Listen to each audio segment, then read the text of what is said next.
धर्मेश, बाहर निकल धर्मेश। निकलना।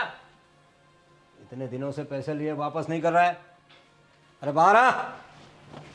आप जी कौन? आप कौन? जी मैं प्रवीण भाई हूँ। आप धर्मेश की? जी मैं उनकी वाइफ हूँ। वो भी घर पे नहीं है। मैं अज्जू भाई। आप जी बताइए, कुछ काम था आपको? काम तो है ना। जा बाहर बैठा है। ठीक सर।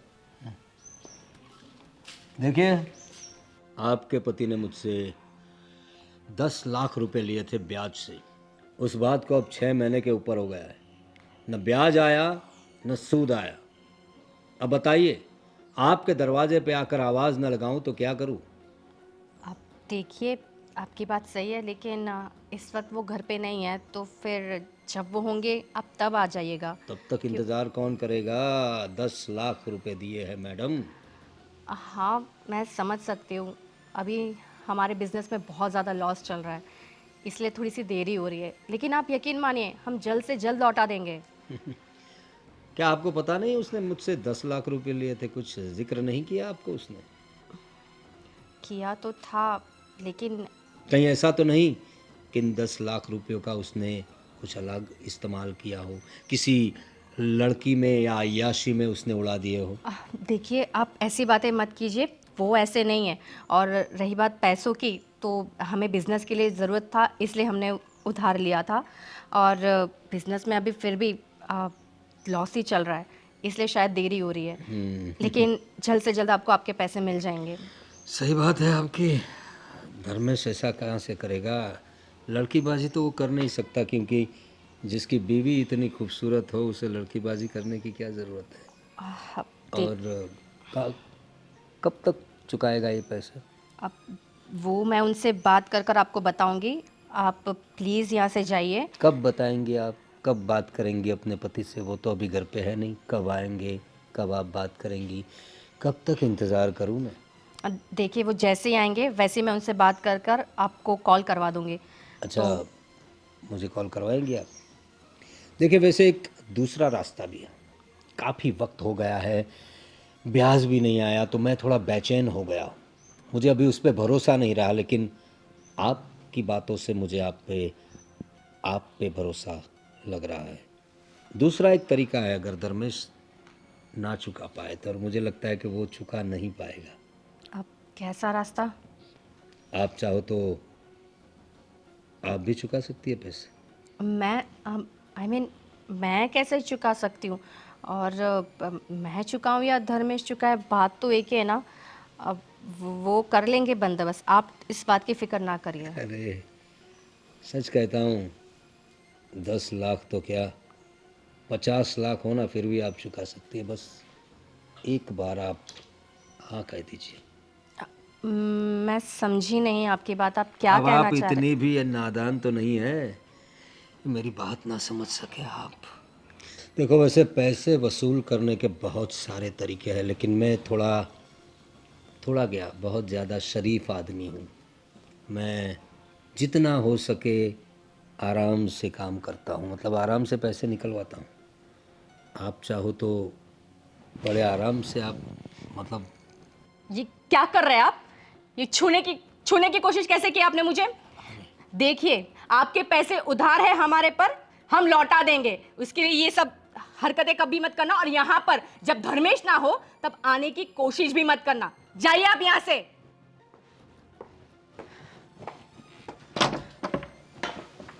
अरे वाह, जितनी खूबसूरत दिखती है उतनी ही तेज भी है। पैसा तो मैं आपसे वसूल करके रहूंगा भाभी जी।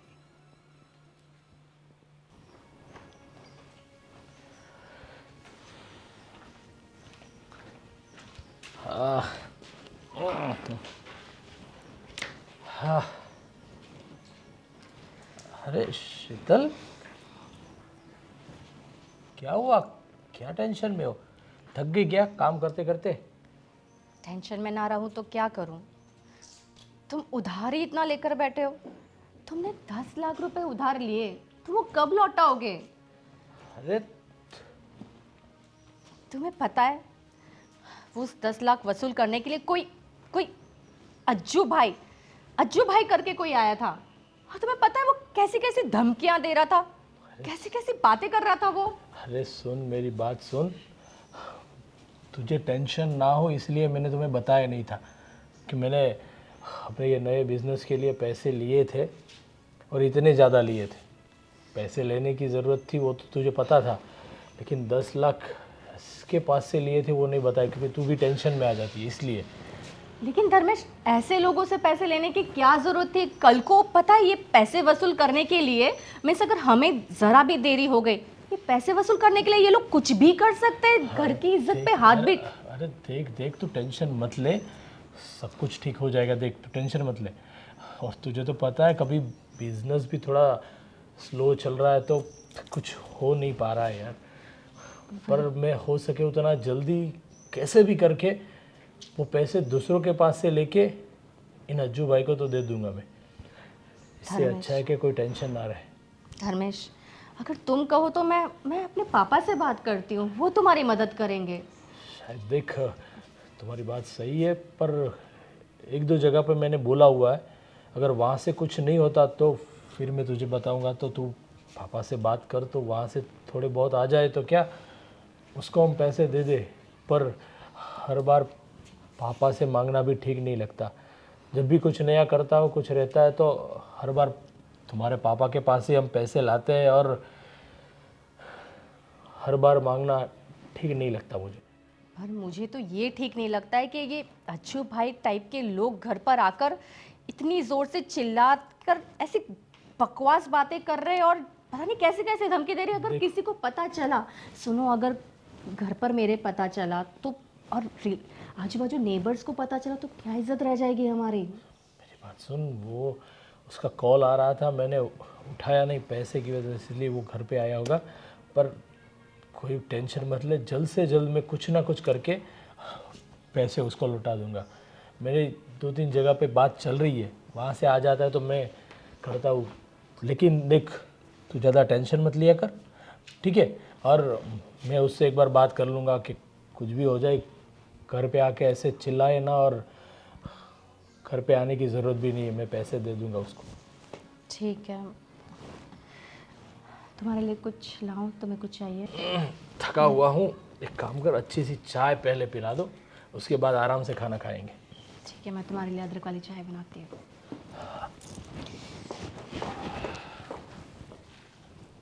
रितिका ही कुछ कर सकते हैं, मुझे पक्का भरोसा है।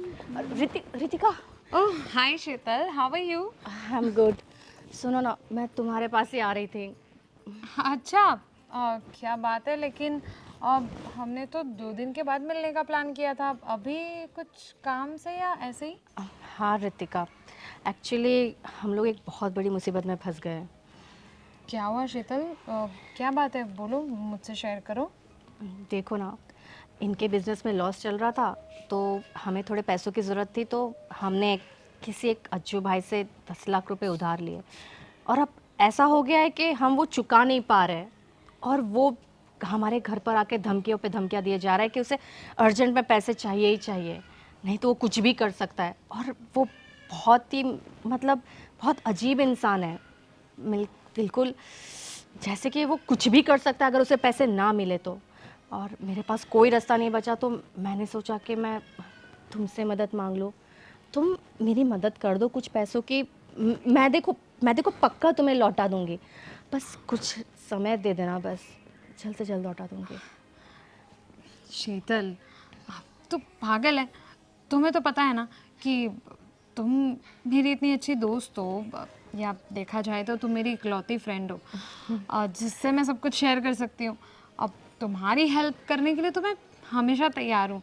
लेकिन प्रॉब्लम यार ये है ना कि तुम यहाँ पर हेल्प 1-2 लाख के लिए नहीं, बल्कि 10 लाख के लिए मांग रही हो। अब 10 लाख कोई छोटी मोटी रकम तो है नहीं। और रही बात ये जो भी तुम भाई का नाम ले रही हो यार, देखो सिंपल सी चीज़ है, मैं ये सब लफड़े में नहीं पड़ना चाहती। वो अज्जू भाई आज तुम्हारे घर पर इस तरीके से आ रहे हैं और कल को अगर उन्हें पता चला कि मैंने तुम्हें ये पैसे दिए हैं और पैसों के लालच में वो हमें भी परेशान करने लगा है तो नहीं नहीं, प्लीज़ शीतल, मैं ये सब लफड़े में नहीं पड़ना चाहती। देखो ना रितिका, नहीं ऐसा कुछ भी नहीं होगा, कोई तुम्हारे घर पर नहीं आएगा। मैं किसी को पता ही नहीं लगने दूंगी कि तुमने मेरी मदद की है। बस सिर्फ एक बार मदद कर कर मुझे इस मुसीबत से निकाल दो, मैं फिर कैसे भी करके तुम्हें तुम्हारे पैसे लौटा दूंगी। बस मुझे इस मुसीबत से निकाल दो रितिका, प्लीज़। शीतल यार देख, मैं तो तुझे ये मुसीबत से ज़रूर निकाल देती, पर तू जानती है ना ये पैसों वाली सब चीज़ें जय हैंडल करते हैं, तो मेरे हाथ में थोड़ी ना सब है। अब तू ही सोच कि मैं जय को कहूँगी कि शीतल को इतने पैसों की ज़रूरत है, अब तो वो कहाँ से, मतलब वो तो मुझे यही बोलेगा कि यार 10 लाख इतनी बड़ी रकम किसी को देना, तो मेरी फ्रेंड है। अब जय तो तू जानती है ना उनका थोड़ा नेचर कैसा है, और देखा जाए तो वो भी अपनी जगह पे सही है। तुझे पता है उनके किसी फ्रेंड को थोड़ी बहुत भी ज़रूरत होती है ना, अभी थोड़े दिन पहले की बात है, वो क्या नाम है, गोपाल भाई को, अब सॉरी तू तो नहीं जानती ना, वो उनके ऑफिस के फ्रेंड हैं, उनको 5 लाख की ज़रूरत थी। तो मैंने उनको ये बोलकर मना कर दिया कि किसी पर विश्वास नहीं करना चाहिए, भले कितने भी अच्छे फ्रेंड हो। 5 लाख जैसी चीज़ कल को नहीं लौट आई तो क्या करेंगे। तो अब अगर मैं जय को बोलूँगी कि मेरी फ्रेंड को 10 लाख की ज़रूरत है तो वो तो मना ही कर देंगे ना। मैं बात करूँ क्या जीजू से, शायद मान जाए। मैं उनके हाथ जोड़ लूँगी, पैर पड़ लूँगी, अरे शायद नहीं मान नहीं, जाएंगे। नहीं नहीं, अब तू नहीं जानती जय तो, मतलब वो तो ऐसा है कि तुझ पर भी गुस्सा कर दे, क्या पता।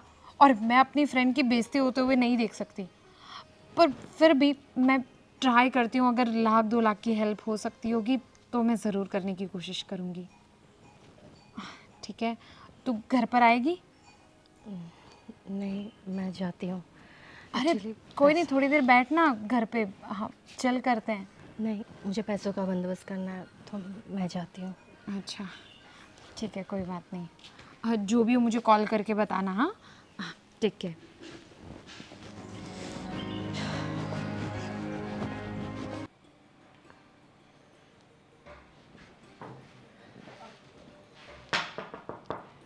अरे तुम, क्या मैं अंदर आ सकती हूँ? अरे आ सकती हूँ मतलब, अरे अपना ही घर समझो इसे।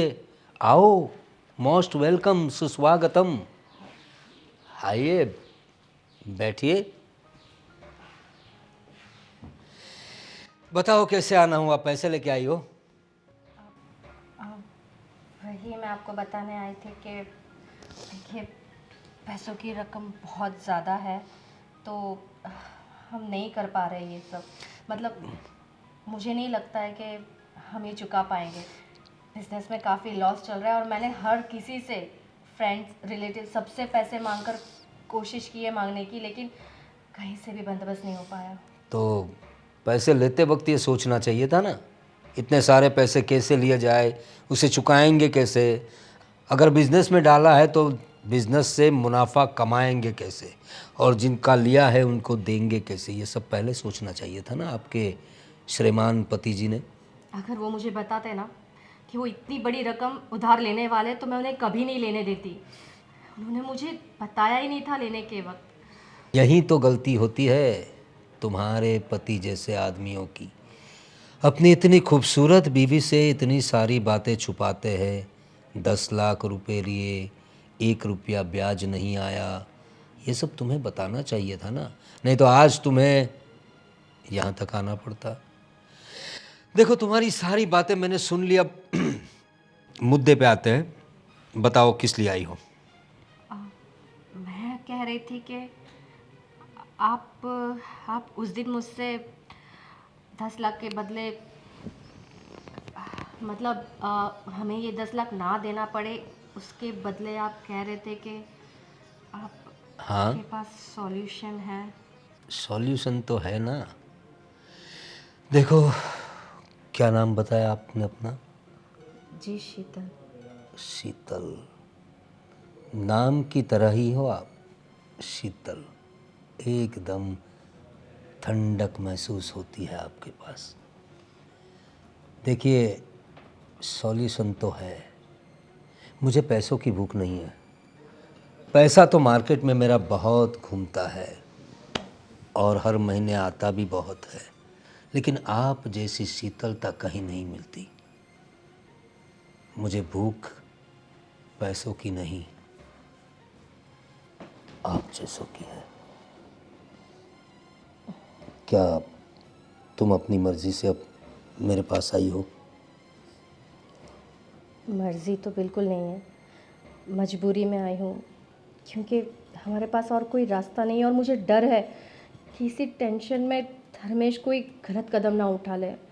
मैं समझ सकता हूँ, तुम्हारी मजबूरी भी समझ सकता हूँ और तुम्हारे पति की हालत भी समझ सकता हूँ, लेकिन मेरी हालत भी तुम समझ सकती हो। देखो, मैं तुम्हारे 10 लाख माफ़ कर दूंगा, तुम्हारी जो ब्याज की रकम है वो भी माफ़ कर दूंगा।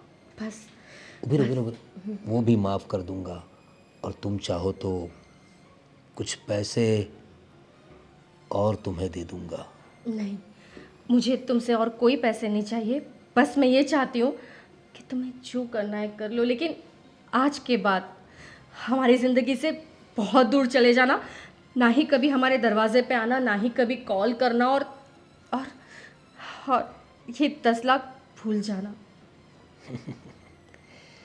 10 लाख भुलाने के लिए आपको ऐसा काम करना पड़ेगा मैडम, जो मैं ज़िंदगी भर ना भूल पाऊँ। रेडी? तैयार हो? देखिए, वहाँ मेरा कमरा है, बहुत बढ़िया सी लाइट भी लगी है वहाँ पर, और बेड भी इतना बढ़िया है, आप देखते ही चकाचौंध हो जाएगी। साइड के कबर्ड में जो चाहिए वो नाइटी आप पहन सकती है। प्लीज़ तैयार हो जाइए, मैं आता हूँ।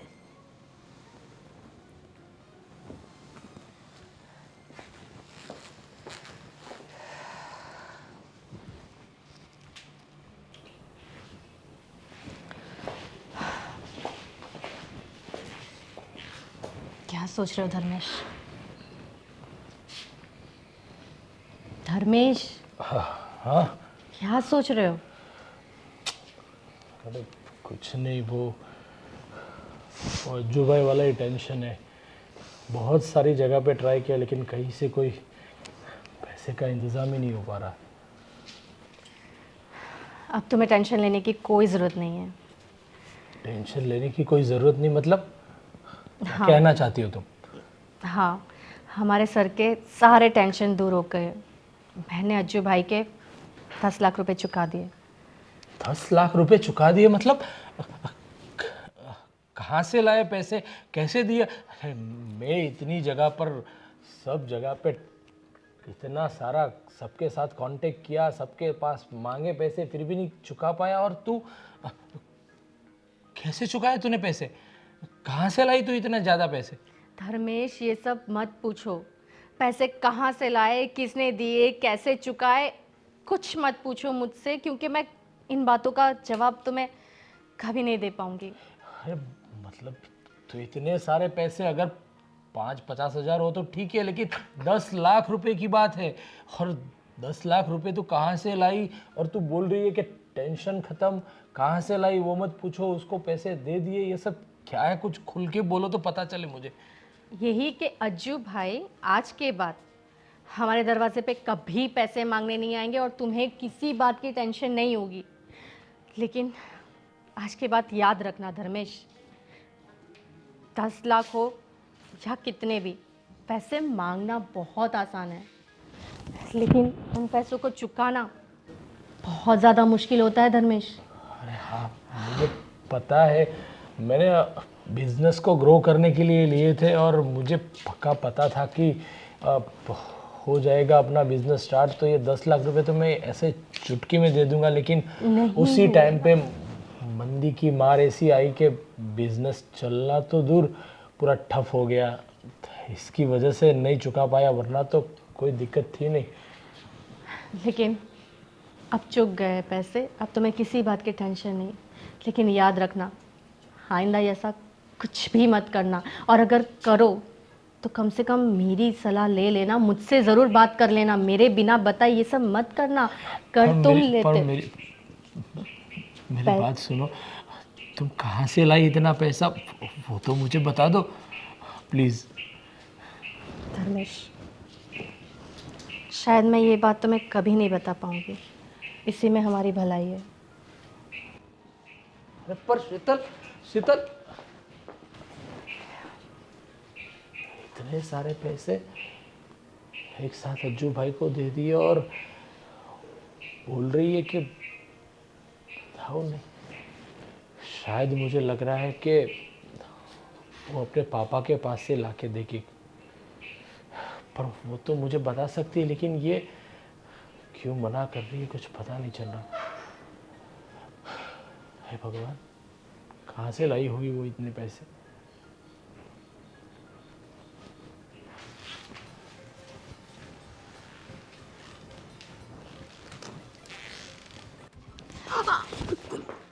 ये हटो यहाँ से, क्या कर रहे हो ये? अरे ये कुछ नया है क्या हमारे लिए? तुमने जो नशा करवा दिया है ना मुझे एक रात में, कसम से तुम्हारी खुशबू मेरी सांसों में बस गई है शीतल।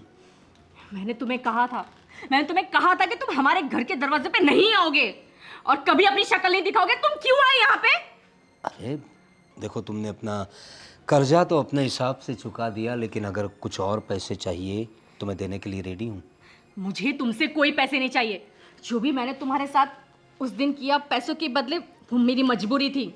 इसका मतलब ये नहीं है कि मैं तुम्हारे साथ, तुम यहाँ से चले जाओ। अगर धर्मेश आ गया ना तो फिर तुम्हें वो मार देगा, देख लेना। अरे मर गए मारने वाले, लेकिन हम तो तुम पे मरते हैं ना। बोलो ना कितने चाहिए पैसे? देखो, ये जो एक रात का खेल हुआ है ना हमारे बीच में, मैं चाहता हूँ कि हमेशा के लिए हो जाए। छोड़ दो ना धर्मेश को, क्या रखा है उसमें? न पैसा है न काम काज है अच्छी तरह का। हमसे टाका भिड़ा लो, ज़िंदगी भर खुश रहोगी। अपनी शक्ल मुझे कभी मत दिखाना, समझे? और ये बकवास छोड़ दो। तुम्हें क्या लगता है कि मैं इस टाइप की हूँ? याद रखना, जो तुम बोल रहे हो ये कभी नहीं होगा। चले जाओ यहाँ से, वरना मैं तुम्हारा सिर फोड़ दूंगी, समझे? जाओ यहाँ से। धर्मेश, तुम क्या कर रहे हो यहाँ पर? मेरे घर में आके मुझे पूछ रहे हो कि मैं यहाँ क्या कर रहा हूँ? ये तूने बहुत गलत किया है। तुझे पता नहीं है, तेरा जो कर्जा माफ हुआ है ना, ऐसे नहीं हुआ। तेरी बीवी वो अपनी मर्जी से आई थी मेरे पास। मैंने उसके साथ कोई ज़बरदस्ती नहीं की, और ना कभी मैं किसी के साथ ज़बरदस्ती करता हूँ। तो तेरा जो कर्जा माफ हुआ है ना, इसने करवाया है। ये सोई है मेरे साथ। मैंने तुम लोगों की सारी बातें सुन ली अभी, और तू पैसा देकर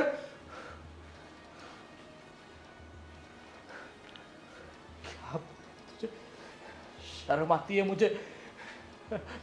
मुझे पता है कि तू पैसों के लिए सब कुछ करता, लेकिन इतनी हद तक जाएगा कि मैं सोच भी नहीं सकता था तेरे बारे में। चल निकल यहां से, निकलना। और शीतल, ये तूने क्या किया? हाँ, किया मैंने। और क्या करती धर्मेश में, और क्या करती? कैसे देख पाती मैं तुमको? तुम क्या खा पाते थे ना चैन से सो पाते थे धर्मेश? कैसे तुमको ये हाल में देख सकते थे? जब से ये 10 लाख रुपए हम पर कर्जा हुआ है, तब से एक रात भी तुम चैन से नहीं सोए हो धर्मेश। मैं क्या करती? मेरे पास और कोई रास्ता नहीं था। अरे शीतल, इसके लिए तूने